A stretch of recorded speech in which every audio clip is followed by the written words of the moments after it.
Halo semuanya, di video ini kami dari kelompok keempat akan membahas materi dengan judul Model Pembelajaran Langsung atau Direct Instruction. Sebelum memulai presentasi, saya akan memperkenalkan anggota kelompok saya. Yang pertama, Febronia Apolonia Langobelen. Yang kedua, Maher Fredrik Vangidae. Yang ketiga, Yul Meliana Lenggu.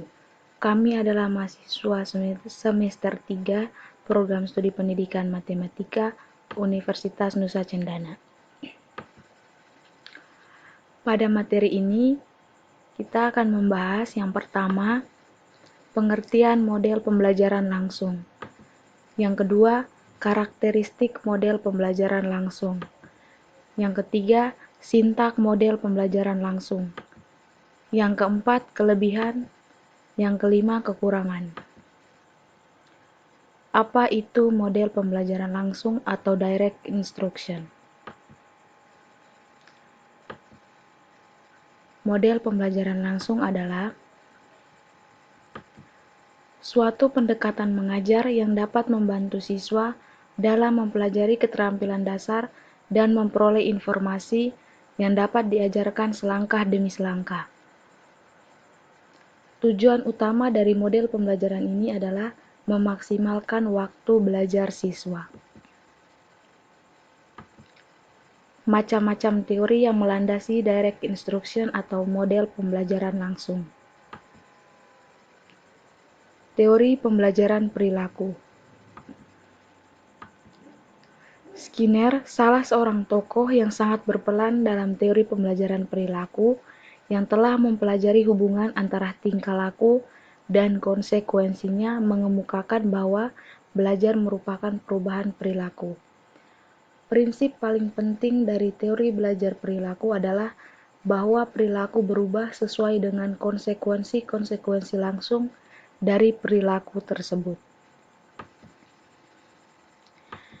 Yang kedua, teori pembelajaran sosial.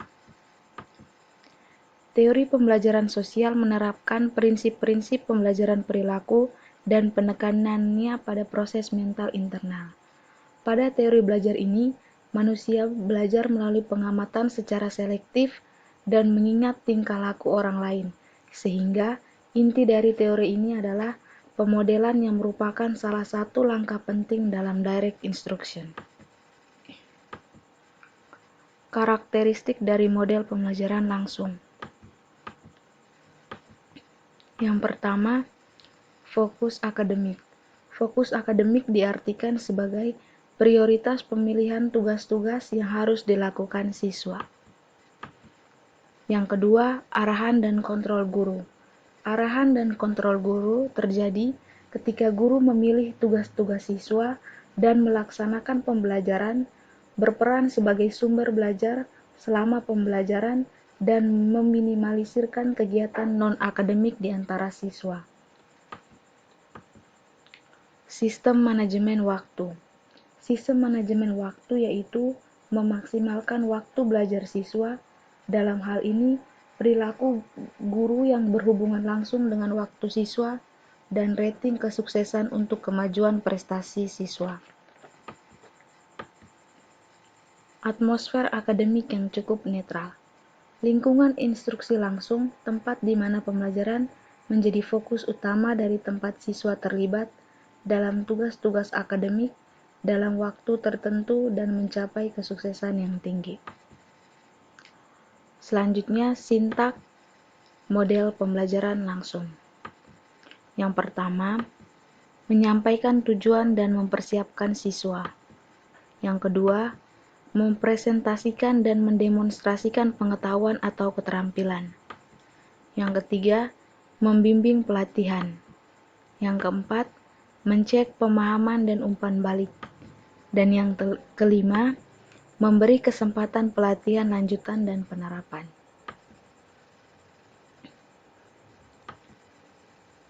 Yang pertama, menyampaikan tujuan dan mempersiapkan siswa. Pada fase ini dibagi menjadi dua. yaitu menyampaikan tujuan pembelajaran. Guru wajib memberikan atau menyampaikan tujuan pembelajaran yang harus dicapai siswa selama atau setelah mengikuti suatu kegiatan pembelajaran, sehingga siswa akan memiliki alasan mengapa mereka harus terlibat aktif dalam kegiatan belajar. Yang kedua, mempersiapkan siswa untuk mengikuti pembelajaran. Guru harus menarik perhatian siswa dan juga harus memusatkan perhatian mereka sehingga siap mengikuti kegiatan pembelajaran. Fase yang selanjutnya, mempersiapkan dan mendemonstrasikan pengetahuan atau keterampilan. Pada fase ini, guru perlu menerapkan teknik-teknik presentasi dan demonstrasi yang efektif. Yang pertama, mempresentasikan pengetahuan dengan jelas. Ada beberapa cara untuk sukses dalam melakukan presentasi. Yang pertama, kejelasan tujuan dan poin kunci. Kemudian, presentasi dilakukan step by step. Selanjutnya, memberikan contoh konkret yang beragam dan pengulangan, dan mencek pemahaman siswa. Yang kedua, mendemonstrasikan keterampilan. Ada beberapa hal yang perlu dilakukan agar sukses melakukan demonstrasi, yaitu melakukan demonstrasi keterampilan yang benar dan berlatih sebelum melakukan demonstrasi. Fase yang selanjutnya, membimbing pelatihan. Ada 4 prinsip yang harus dipegang saat melakukan latihan terbimbing. Yang pertama, latihan singkat tapi utuh. Keterampilan sulit atau kompleks perlu dilatih dengan cara disederhanakan, dilakukan secara singkat akan tetapi tetap utuh.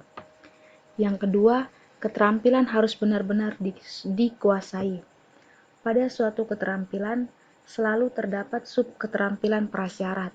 Harus dilatih hingga benar-benar dikuasai oleh siswa. Yang ketiga, latihan berkelanjutan dan latihan terdistribusi. Latihan dilakukan dengan tujuan meningkatkan kemahiran mereka dengan meningkatkan tingkat kesulitan dan membagi-bagi latihan ke dalam segmen-segmen. Hal ini dilakukan karena bila suatu keterampilan kompleks diajarkan dalam tempo yang lama tanpa berselang, siswa akan bosan. Yang keempat, tahap awal latihan sangat penting. Perhatikan kemampuan siswa melakukan suatu keterampilan pada tahap awal. Guru perlu memperbaiki kesalahan selagi di awal supaya lebih mudah terkoreksi.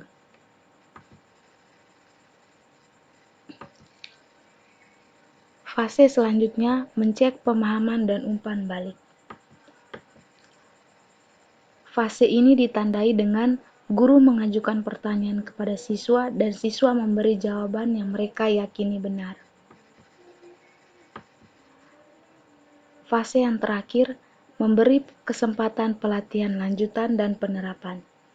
Ada 3 hal yang dijadikan panduan saat memberikan pelatihan lanjutan dan penerapan. Yang pertama, PR bukanlah lanjutan proses pembelajaran, melainkan PR adalah latihan lanjutan atau sarana untuk mempersiapkan siswa untuk pembelajaran berikutnya. Yang kedua, keterlibatan orang tua siswa. Orang tua harus tahu sejauh mana mereka harus terlibat dalam PR yang diberikan oleh guru. Dan yang ketiga, umpan balik terhadap PR yang telah diberikan. Umpan balik harus jelas.